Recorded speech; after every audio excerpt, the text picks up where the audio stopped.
Got to do our warm-ups.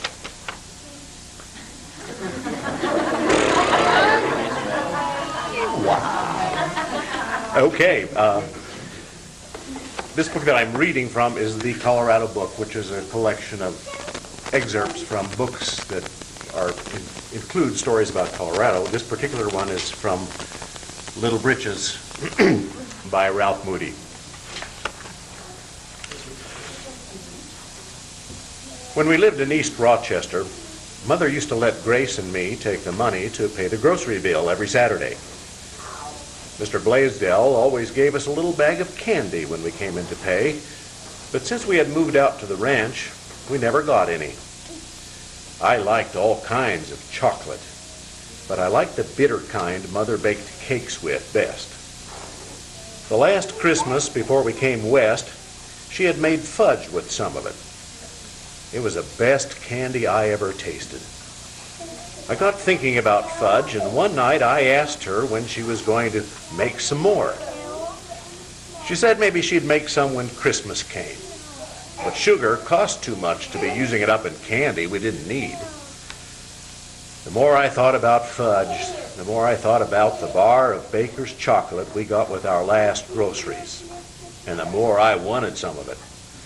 Baked beans, pea soup, and fried side meat had tasted all right before, but thinking about chocolate, they didn't even make me feel hungry. The next afternoon, when I was helping Father on the winnower, I was thinking of what he had said about going to meet your troubles and how much less they would be. I don't know if I'd even stopped thinking about that when I began daydreaming about chocolate again.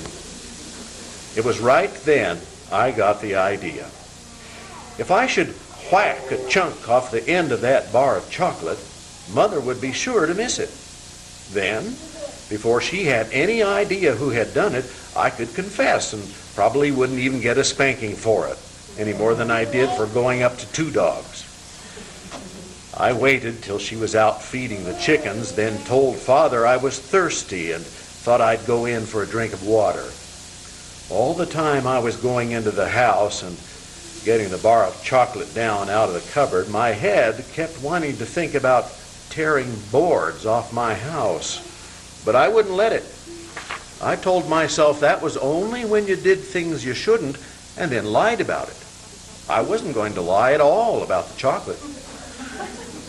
I heard Mother coming just when I had the knife ready to whack off the end of the bar, so I had to slip it in the front of my blouse and pick up the water dipper quick.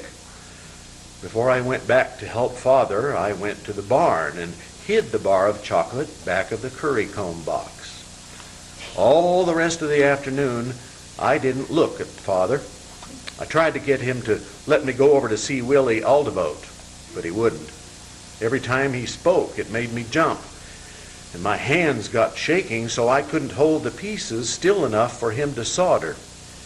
He asked me what was the matter, and I told him it was nothing except that my hands were getting cold. I knew he didn't believe me, and every time he looked my way, my heart started pounding, because he could always tell what was going on inside my head. It seemed it would never come time to go for the cows. I didn't want the chocolate anymore. I just wanted a chance to put it back without being caught.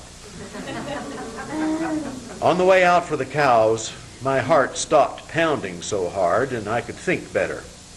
I hadn't really stolen the whole bar of chocolate because I had only meant to take a little piece. And that's as much as I would have taken if Mother hadn't come in just when she did. If I put back the whole bar, I wouldn't have done anything wrong at all. I really decided I would do it, but just thinking so much about chocolate made my tongue almost taste the smooth bitterness of it. It didn't seem as if it would be very wrong if I only took a small piece. And I got thinking that if I took a sharp knife and cut about a ½ inch off the end, with a good clean slice, Mother might never notice it. I was nearly out to where the cows were picketed when I remembered what Father had said when I got my trap. Some of the money in his pouch was mine, because I had earned it. Well, why wouldn't it be all right to figure that the bar of chocolate had been bought with my own money? And in that way, I wouldn't be stealing it at all. Well, that seemed to fix everything. And I got to planning how I would go out to the barn every night after school and whittle off a little piece of chocolate. I could have felt all right about the whole business if it hadn't been for Mother's reading. Sometimes on Sunday afternoons she used to read just to Father, but any of us could stay in the house and listen if we wanted to. He often had her read Shakespeare's plays, and the one I liked best was about Hamlet. I liked it too, and I used to listen every time she read it. I had just pulled the picket pins and was heading the cows home when the bad king's prayer came into my head, and I couldn't get it out.